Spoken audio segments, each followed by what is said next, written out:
there's kind of like these two scenarios that's just like on top of my head right now when it comes to being an introvert in the creative field. One is that fear, like that fear. You just overthink things, like you said, like before for a meeting or before an engagement or something. You just you're all kinds of nervous, right? But there's this one thing that for me is more dangerous. Is that feeling that you just don't want to get out of the house. You don't even have a meeting or anything. You just know that you don't want to get out of the house. So for the first one, when that feeling of anxiety starts to creep in, my advice would be, I know you're a fan of Simon Sinek, so I've watched this talk of his, just online, and this really struck me, and I've been practicing this a lot. They say, like when you interview like big athletes, right, during the, what do you call that?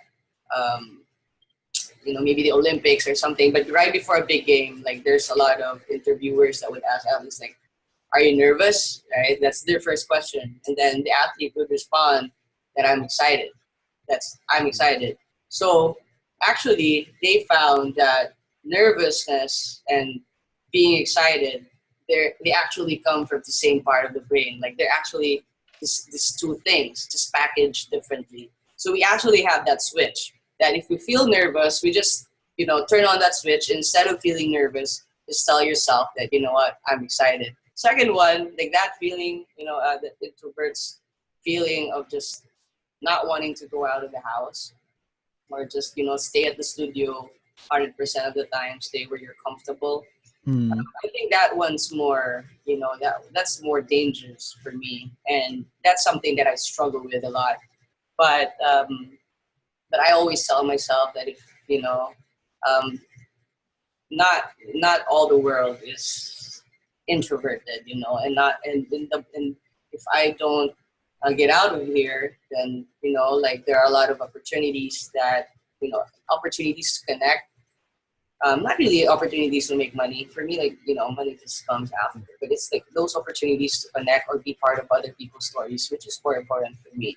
I don't really have a tip for that. It's just really that mindset where like am I really gonna miss out on this?